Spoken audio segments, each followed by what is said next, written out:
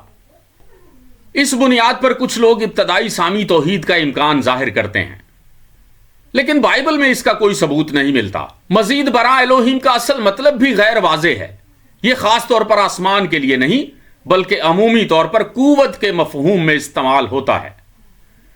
چنانچہ اس کی بنیاد پر کسی قدیم وحدانیت کا نظریہ قائم کرنا قابل قبول نہیں ہے۔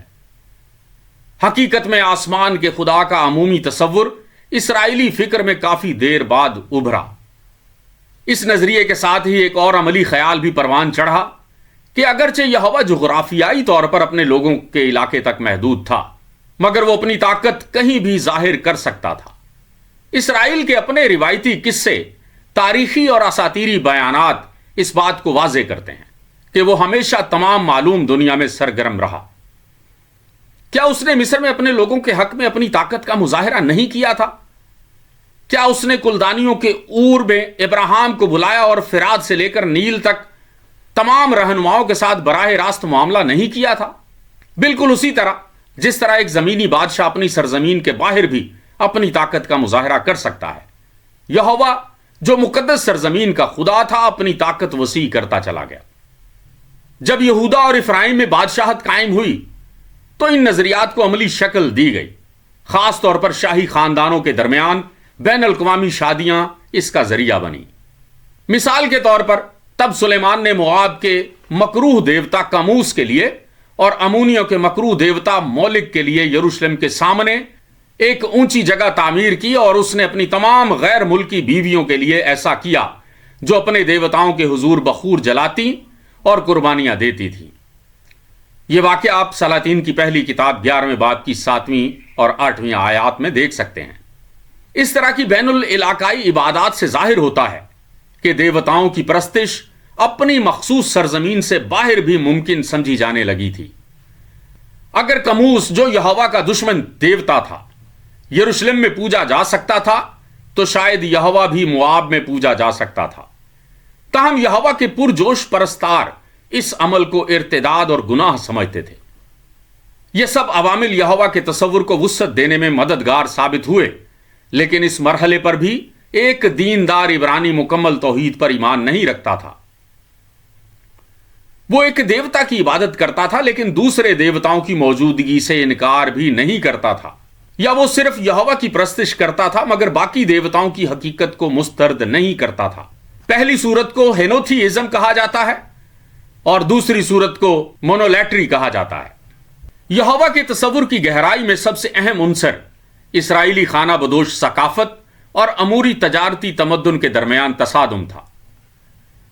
بال محض زرعی دیوتا نہیں تھے، بلکہ وہ اس پیچیدہ سماجی اور اقتصادی نظام کے سرپرست تھے جو اموری شہری زندگی میں موجود تھا، یعنی ایک ایسا نظام جہاں چند لوگ امیر اور بہت سے غریب تھے، زمین اور پانی نجی ملکیت میں تھے، تجارت اور قرض کا رواج تھا، اور جس میں عدم مساوات اور ظلم عام تھا۔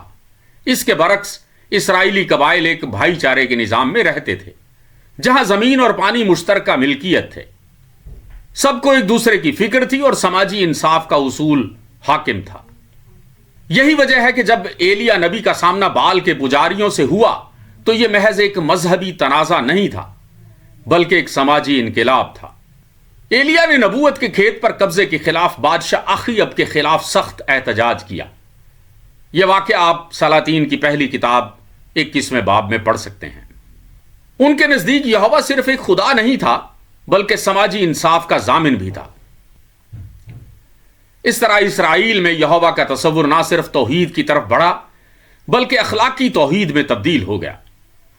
ابتدائی سینائی یہوہ محض ایک پہاڑی طوفانی خدا تھا، مگر نبیوں کے ذریعے اس کے تصور میں اخلاقی عناصر شامل ہوتے گئے۔ یہوہ کا اسرائیل کو چننا محض جغرافیائی بنیاد پر نہیں تھا بلکہ یہ ایک عہد تھا جو اخلاقی اور سماجی اصولوں پر مبنی تھا۔ یہی وہ پس منظر ہے جس میں یہوہ کی پرستش اور اس کے سماجی اصولوں کو بال کی عبادت اور اس کے سماجی نظام سے الگ کیا گیا، اور یہی کشمکش جو اسرائیلی معاشرے میں جاری رہی بالآخر اخلاقی توحید کی بنیاد بنی۔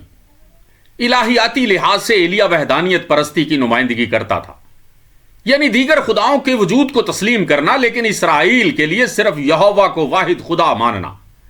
تاہم ایک متحرک اور ترقی پذیر عقیدے کے لیے وحدانیت پرستی توحید کی ابتدائی شکل ہوتی ہے، اور اسرائیل کے خدا کے تصور کا بتدریج ارتقاء 8ویں صدی کے انبیاء میں واضح تھا۔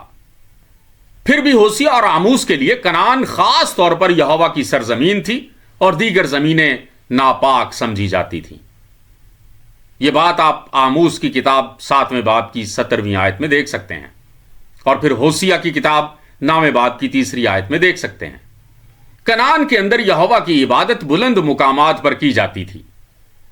نسلوں بعد ہی اس روایت کے خلاف انبیائی احتجاج سامنے آیا اور خدا کا وہ تصور پروان چڑھا جس میں ایک مرکزی اور مخصوص عبادت گاہ کی ضرورت سمجھی گئی۔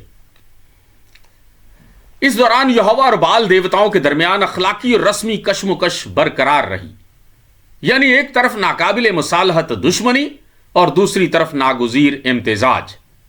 چنانچہ ہوسیہ نے زرعی نعمتوں کو بال دیوتاؤں کے بجائے یہوہ کی عطا قرار دیا، لیکن ساتھ ہی بال پرستی میں رائج بے راہ روی کی عبادت پر تنقید بھی کی۔ یہ بات آپ ہوسیہ کی کتاب 2 باب کی 8ویں آیت میں دیکھ سکتے ہیں، پھر 4 باب کی 12ویں تا 14ویں آیات میں دیکھ سکتے ہیں۔ تاہم اس پرانے پس منظر کے مطابق پہلے تحریری انبیاء مذہب کی تاریخ میں معروف راستے سے توحید کی طرف بڑھتے ہوئے دکھائی دیتے ہیں۔